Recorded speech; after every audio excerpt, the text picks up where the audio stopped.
Well, hi, everyone, and welcome again to the Musical Innertube. I'm Don Rooney. To mark the anniversary of the 9/11 attacks, we're going to present to you once again the conversation we had with Mike Hingson.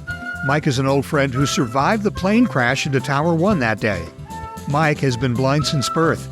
He made the trek down 78 flights of stairs with his guide dog Roselle, his co-worker David Frank, and thousands of other office workers after the first plane put a hole in the building a few stories above his office.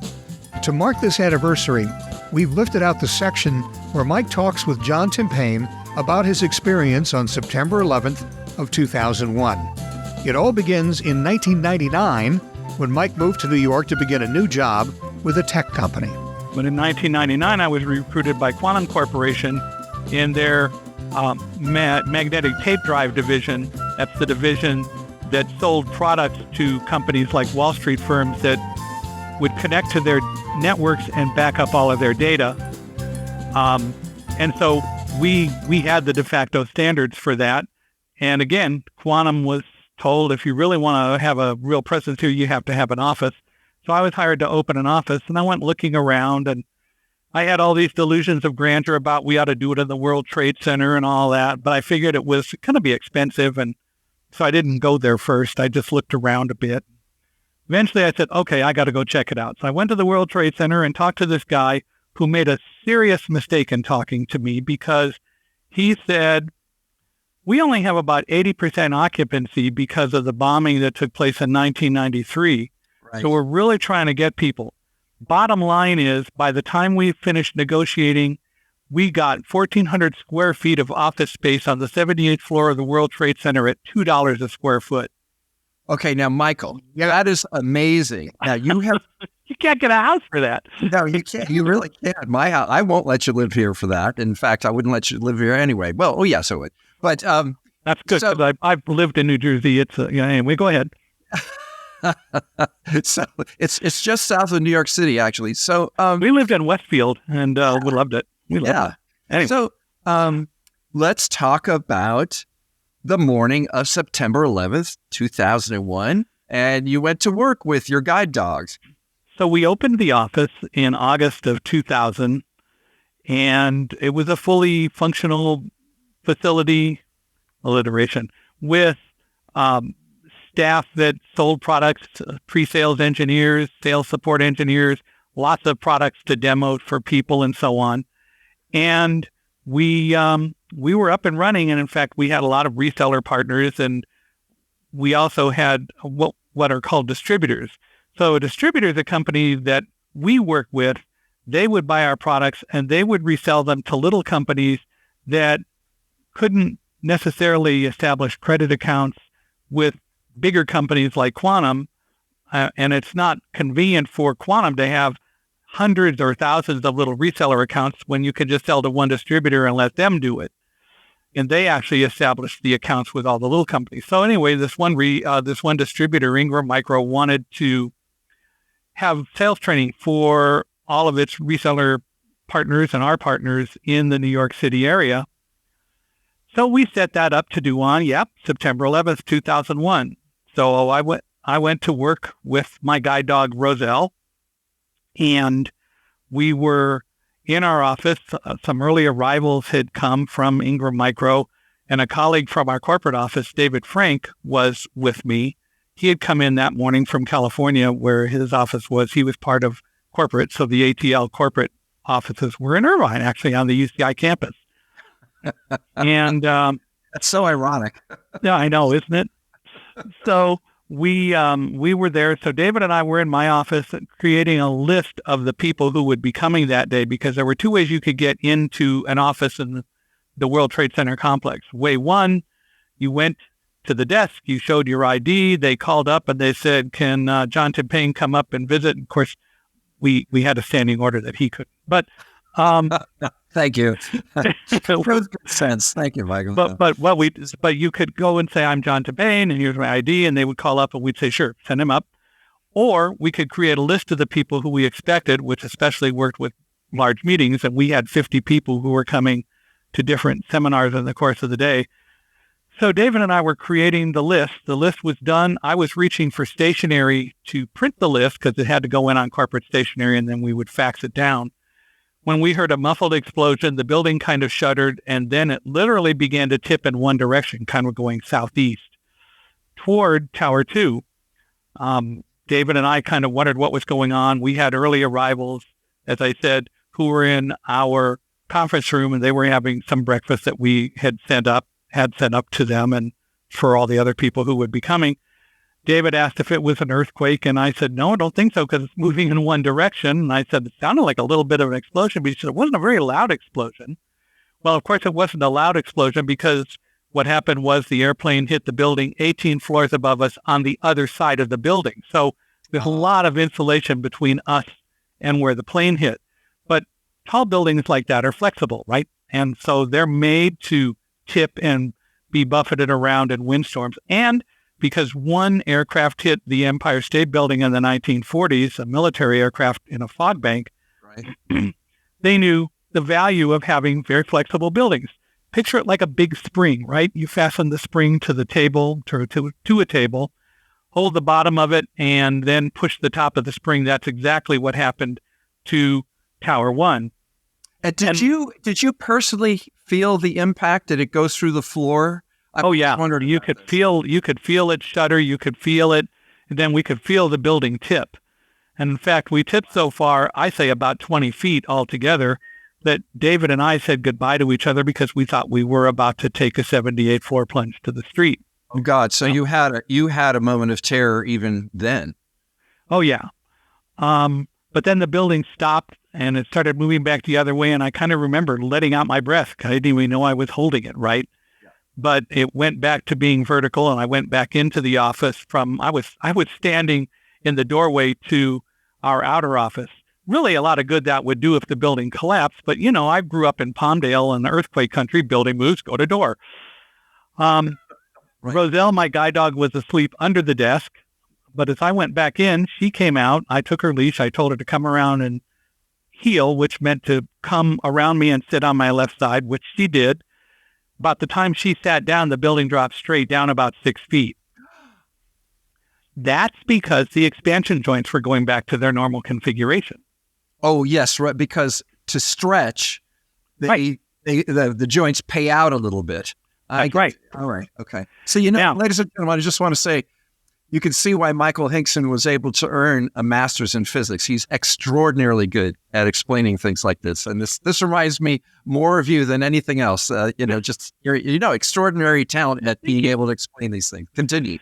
Well, one of the things that I also need to say is being blind, and being the leader of that office, I felt it was my obligation to know anything and everything I could about the World Trade Center and where things were and so on. So I literally spent a lot of time early in our tenure at the center, learning where different places were, learning where the restaurants were, even not going with a guide dog, using a cane to travel around and learning where all the kiosks were in the middle of the floor that the dog would just go around, and learning all the emergency evacuation procedures from the Port Authority people and so on. Because I knew that if there were ever an emergency, the bottom line is, sighted people, no offense, but sighted people don't pay attention to that. They figured we could look at the signs and it'll tell us where to go. Well, that works and doesn't. So it was important for me to know. So if there was smoke and people couldn't see signs, I was there. But the bottom line is that also created for me a mindset of, if there's an emergency, this is what you do. And literally every day I went into the complex, I kind of had a thought flash in front of me. If there's an emergency today, what will you do? Do you know everything that you need to know? And sometimes I discovered things I didn't know, and I would go find them out. So that literally on September 11th, the mindset kicked in. And after the building dropped about 6 feet, David looked out the window and he started shouting, "Oh my God, Mike, there's fire and smoke above us. We got to get out of here right now. There are millions of pieces of burning paper falling outside our windows." And you could hear debris falling outside the window. And I was wondering what it was. Now I knew, millions of pieces of burning paper, according to David. And he kept saying, "We got to get out of here." And I kept saying, "David, slow down. We'll get out. But no, we don't need to panic. No, we got to get out of here right now. The building's on fire. I can see the fire and smoke, and we got to get out of here." And I kept saying, "Slow down. our guests began to scream and they were moving toward the exit. And then they heard me tell David, slow down. And eventually David used the big line. You don't understand. You can't see it. The problem wasn't what I didn't see and understand. The problem was what David didn't see and didn't understand. Sitting next to me was a guide dog who was wagging her tail and yawning and going, what woke me up? Now, John, you've been you were on a newspaper staff long enough, and Don, I'm sure you have too. You've read stories about animals that sense danger and save their humans before the humans detected buildings on fire and all that. And Roselle was afraid of thunder, so I knew what she was like when she was fearful. She wasn't indicating any fear, which was another signal to me that whatever was going on wasn't so imminent for us that we couldn't try to evacuate in an orderly manner of some sort. Could have changed in a moment, but you got to go by the data that you have. And that was a piece of data that I had that David didn't.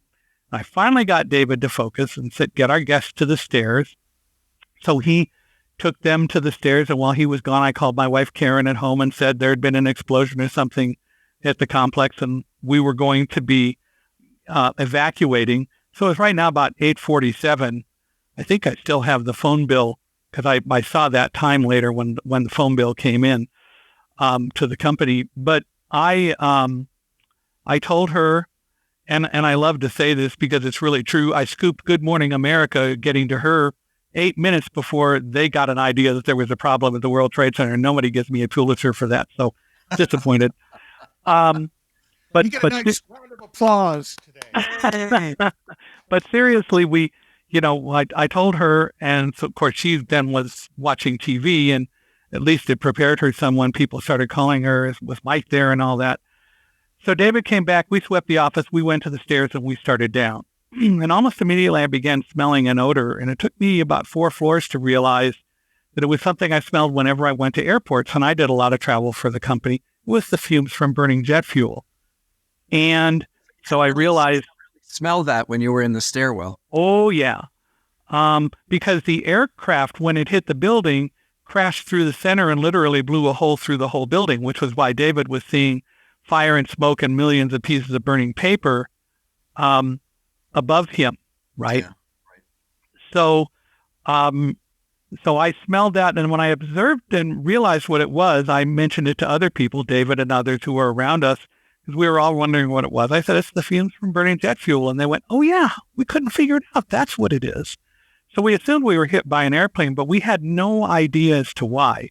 Now, the press, the lovely press that we have, every time I've had interviews since, reporters say, or often they say, well, of course, you didn't know what happened because you couldn't see what occurred. And I said, wait a minute. The last time I checked, Superman was fictitious and there is no such thing as X-ray vision. The airplane hit 18 floors above us on the other side of the building. I got to tell you, nobody where I was saw what happened, right? And I said, look, the bottom line is I figured out that an airplane hit us before other people did on the stairs where we were. We had burn victims pass us going down. You probably heard about a woman who was right in front of an elevator when a cloud of fuel vapor ignited and it burned her. And I think she was one of the ones who passed us. But we had burn victims pass us, and then a woman near us on the stairs stopped and said, I can't go on. And literally, we surrounded her and had a group hug and just said, come on, you can do it. Roselle was giving her kisses, and we were able to keep her going down the stairs. That's meanwhile, a psychological moment for her or a physical moment that she just couldn't continue going down the stairs? It was more psychological. And so to paint the picture, I mean, you are now physically going down the stairs step by step, one hand on the railing, one hand holding Roselle's leash. Well, part of the time I used the harness. If I was over on the right side, the rail was on the left. There wasn't a handrail on the right-hand side. So if I could, I used the harness to let Roselle work. But if it was too crowded or whatever, then I would hold onto the rail. I'd move to the left side and hold the rail and just hold the leash. And were people generally orderly as far as you could tell? Yes. Yeah. There were a couple of times that people started to lose it a bit, like at the 50th floor, David did. He suddenly said, Mike, we're going to die. We're not going to make it out of here. And of course, as I said earlier, I took a I took the courses and got a secondary teaching credential. There's a secret course that they have for budding teachers that they don't tell you about. It's the class that's titled Yelling at Students 101. And so I had to. So not really a true class. But as soon as David said that, I just said in as sharp a voice as I could, "Stop it, David. If Roselle and I can go down these stairs, so can you."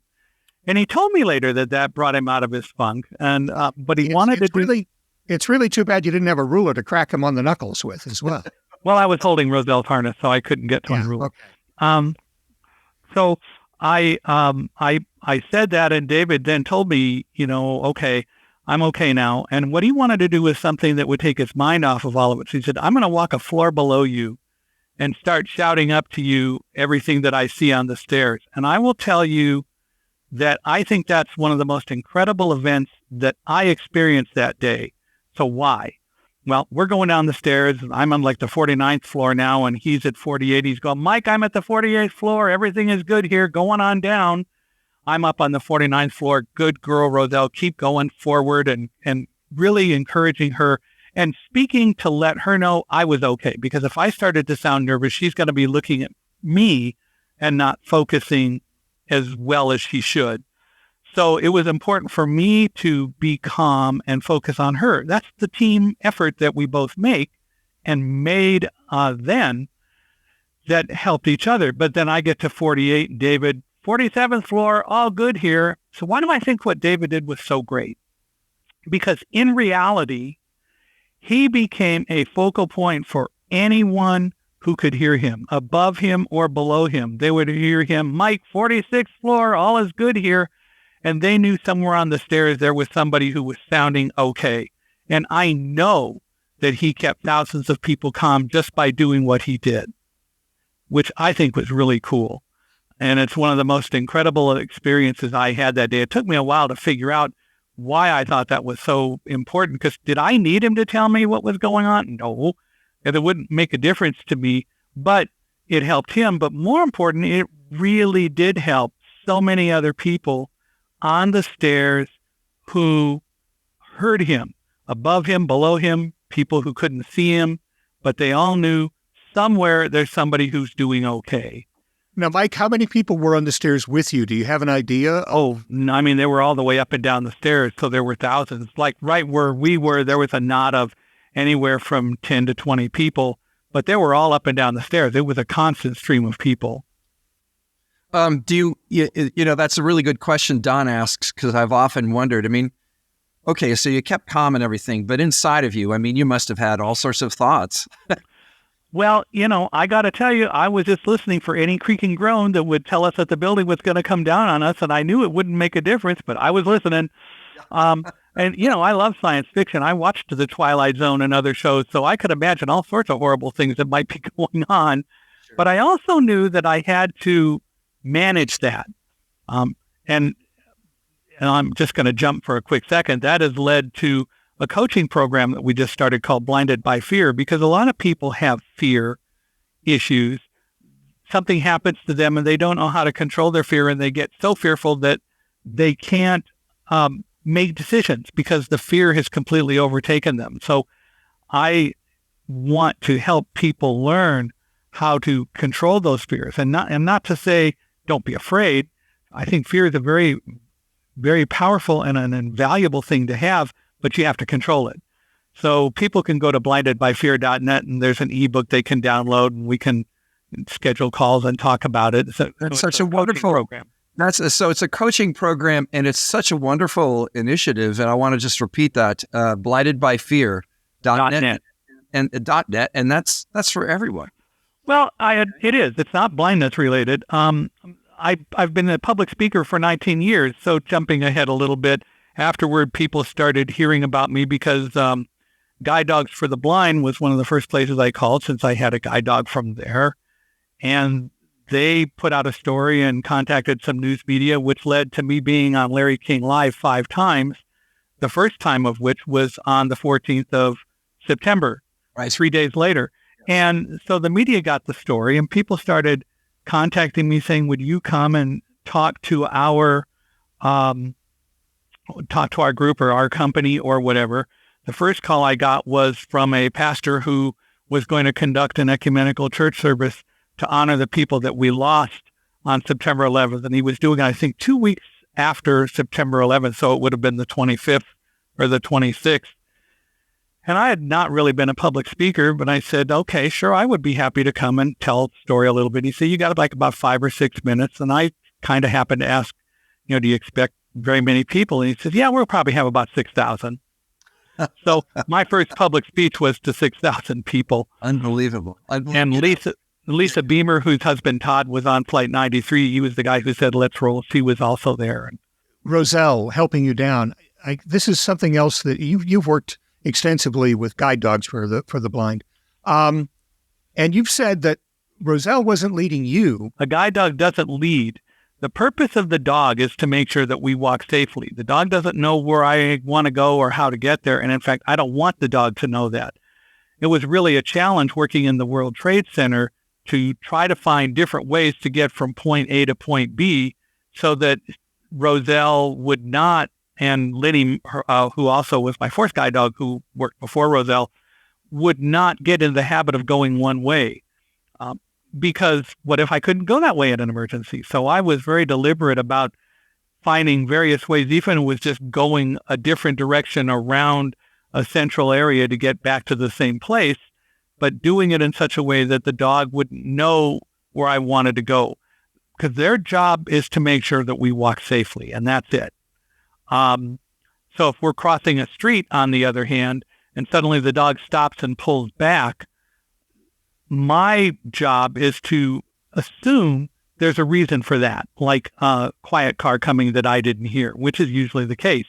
Now, I also point out that working with a guide dog, it's all about developing a team. And it is a true team relationship in every sense of the word, like SEAL teams and any close-knit team. If it turns out that the dog was distracted, and normally they're not, because they're part of the reason they become guide dogs is they've demonstrated that they can work without being distracted. But if a dog saw a duck and decided it wanted to go visit the duck, I guarantee you there'll be a team meeting and the team members will discuss the behavior of somebody who was not doing what they were supposed to do.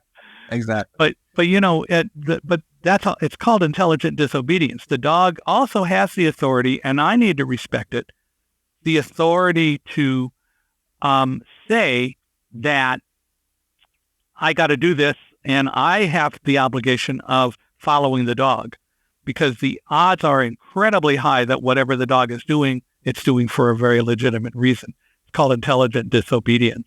Interesting. Was the descent fairly, from the point of view of the guide dog and you, was it fairly smooth? It was. And, but we worked, and several of us worked to keep it smooth. There was one point on the stairs where people were getting real quiet, and it was like about 15 floors after my discussion that I had about David. And people were just getting real quiet. So I just said, I can't let these people be so quiet. So I just said to people, look, we're not going to be able to come back into this building for a while, but what we ought to do is on our first day back, let's all meet on the 78th floor at 8:45 in the morning and walk down the stairs together. What a great way to lose weight, huh? And then another one that I did, also same principle and same issues, it was getting quiet.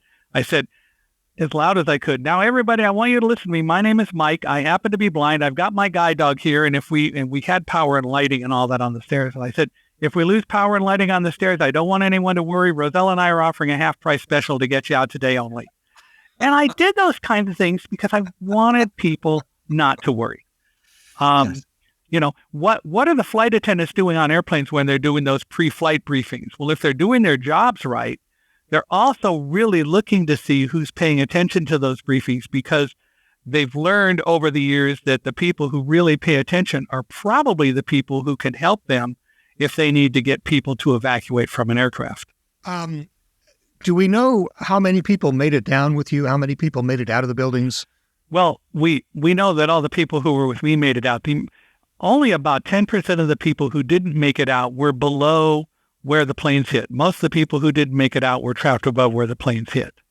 So there were some stories of people who couldn't go down the stairs. There was a guy, a quadriplegic in a wheelchair, and there was somebody who was very obese and they just couldn't walk down, and they didn't make it out, and there were people who even stayed with them, things like that. But mostly everyone who didn't make it out were the people above where the planes hit. How long after you got out of the building before the thing came down?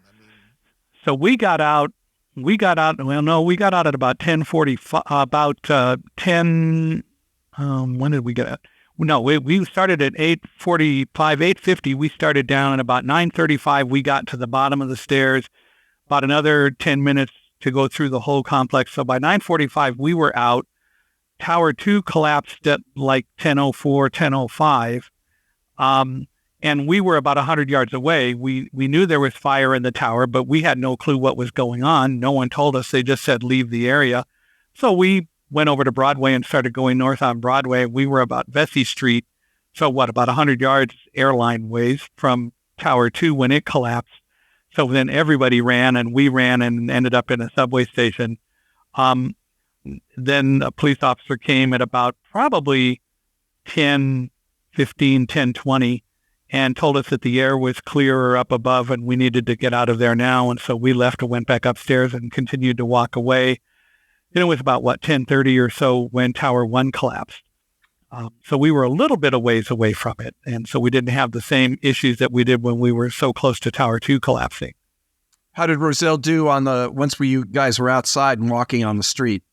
She did really well all day. And in fact, when we got home that night, the first thing I did is I took her harness off, and she ran to find her favorite tug toy and our retired guide, Lenny, so they could start playing together. I mean, Roselle didn't even want to go out. She was too busy playing.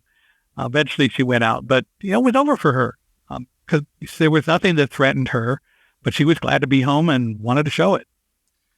I mean, in the years since, you have used your story as a way to talk about, the role of the blind in society and how you were able to function, and in some ways function better than those who had sight. It wasn't the fact that I didn't see that perhaps helped me focus.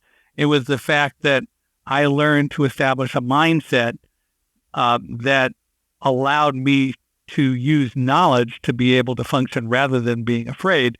It was something that evolved over time. So in 2010, a woman named Susie Flory called me, who was writing a book on animals and on dogs and famous dog stories, and wanted to include Roselle's. But when we spoke, she said, you ought to write your own book. And I said, I've been working toward it, but it's just not been coming together. And she offered to help. So the two of us collaborated. We worked with our agent, Chip McGregor, who is a very famous literary agent. And he sold the contract. And we wrote Thunderdog, the story of a blind man, the guide dog, and the triumph of trust at Ground Zero, that was published in 2011.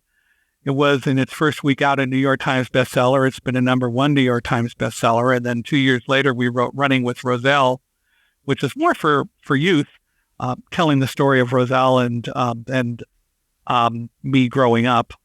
Thunderdog is great. Great story. Great books. I enjoyed reading. It is still very much out there, and Thunderdog is available wherever you get books. It was published by Thomas Nelson Publishing, which is now part of HarperCollins. And Running with Roselle was self-published. It's on Amazon, and so people can go find one or both books. And being a poor, starving author, we encourage people to go buy the book. And Audible has it, and all that sort of stuff, too. And thank you for listening to the Musical Innertube. Our lovely little podcast is available everywhere good podcasts are found.